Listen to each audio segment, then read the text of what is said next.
The families of those who were killed and wounded during the Troubles are continuing to press Downing Street to abandon its proposal for a ban on future prosecutions related to the conflict. Their campaign is supported by the former Shadow Secretary of State, Labour MP Tony Lloyd.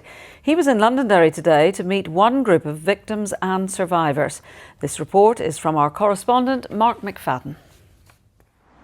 For victims, the shadows of the past are always there, and for many, they stretch out ahead into a future battle with Downing Street over government plans to end prosecutions related to Troubles incidents up to 1998.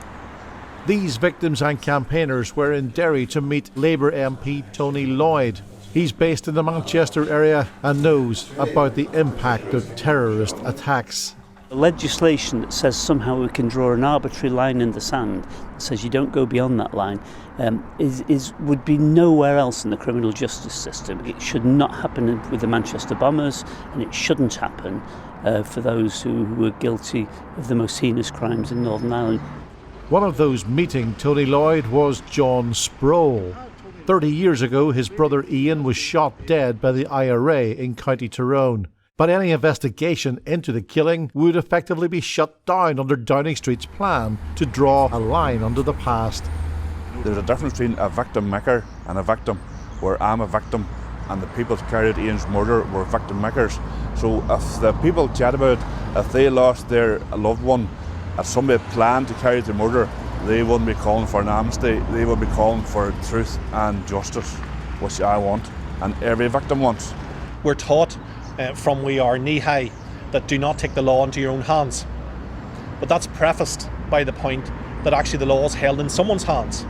Now if the state abdicates its responsibility and opts out of administering the law, then where does the law go? Who is actually administering the law anymore? Today's meeting was hosted by the DUP. The party is strongly opposed to Downing Street plans to put the past in the past. It's absolutely imperative that the government realise this is not acceptable. To draw a line under the past which ensures that nobody ever faces justice again is totally and utterly unacceptable. Their voice has got to continue to be heard, and this line in the sand is simply unacceptable. This victims group will be in London tomorrow, meeting MPs and Lords as well as officials from the Ministry of Defence, taking a message that they intend to keep on fighting any plans for a so-called amnesty.